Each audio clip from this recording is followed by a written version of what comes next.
Your mindset has to be stronger than your feelings if you want to succeed. Do what you can until you get to do what you want. Trusting our plan and trusting our teammates is a big ask for a lot of us. Every one of you in here are successful. There's absolutely no denying that. You are part of this team because you chose to be in this room. So you saw an opportunity to not only be good, but perhaps chase greatness. You didn't want to just do things all by yourself. You saw maybe there's room to do something more. See, that's what I can appreciate about everybody in this room. Most of you I haven't met yet. A handful of you I got to hang out with last night, have dinner and drinks. Matt Smith, we got to talk trash back and forth. He was terrified I was going to call him out today and call him on stage. I got to know some of you, but what I saw in them last night is what I understand is the rest of this room based on conversations with John and with Bob. Every one of you in here know how to work hard. You know how to have success. I mean, heck, building anything today, having success in just business takes grit, takes consistency, takes work ethic, it takes goals. Doing it in business and lasting and then having the opportunity to join a bigger team takes all of that and then some. You can't be people that just settle for good, for just good enough. See, that's what I think most of society struggles with today. I think we settle for just good enough. Good enough to get that client. Just good enough to get that deal through. I'm not the best at it, but I can make it work at 60 or 70%. I don't want to hand it off to anybody else. Just good enough to get by.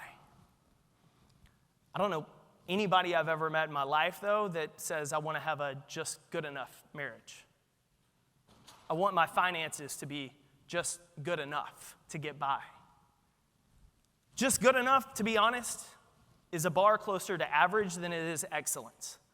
You're not scaling mountains when it's just good enough. Because just good enough is about doing the bare minimum down here. Where greatness is about stretching for something just a little bit out of reach. On a casual, we'll say on an 8-hour day, is that 480 hours? I just got back 480 hours in my schedule. What can I do with it? How can I use it? What can I create? What that did is shifted my entire mindset from, woe is me, this sucks, I don't know what I'm going to do, to, here's my opportunity, how can I respond?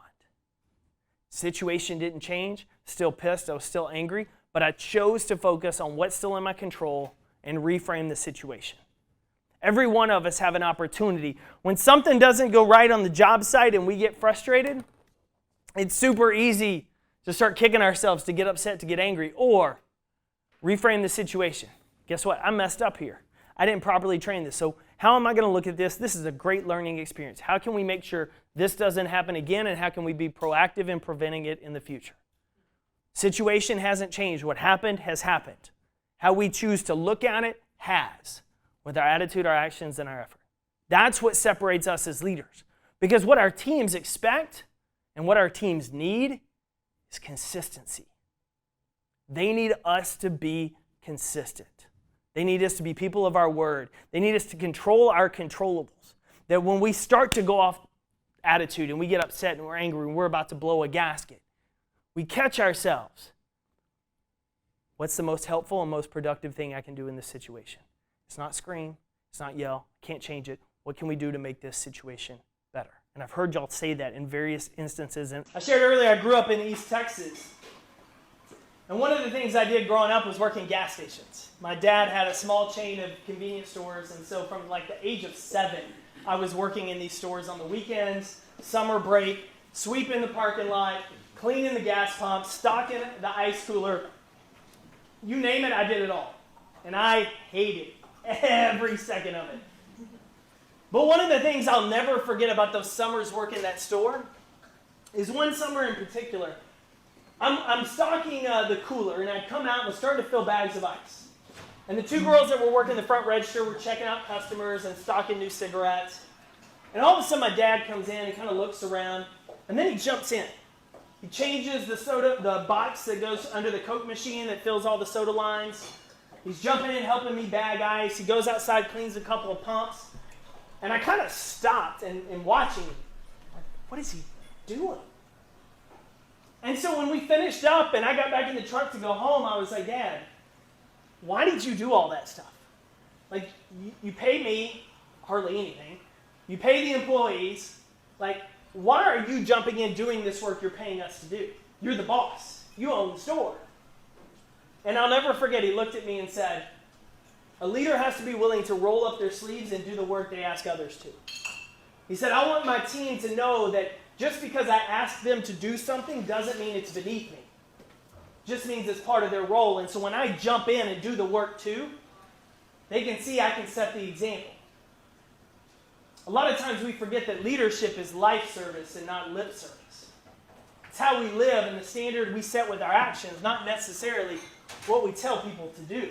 We don't use the B word. We use the growing word. I'm not overwhelmed. I'm not stressed. Man, what an opportunity to be productive today. Anybody else ever finished a day where you just were super productive? You feel good.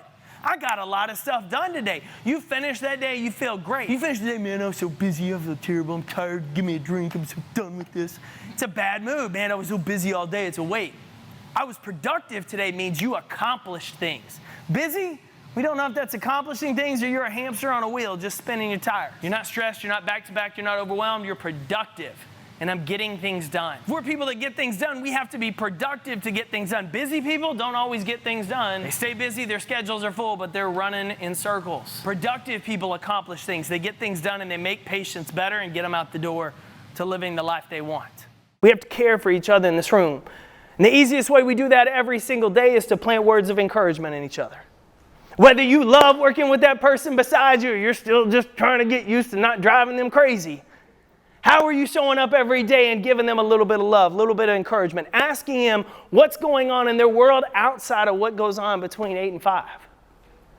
Best way we connect with our coworkers, our bosses, the people that report to us is get to know them beyond the name tag, beyond the uniform. What do you like to do on the weekends? What are your goals in life?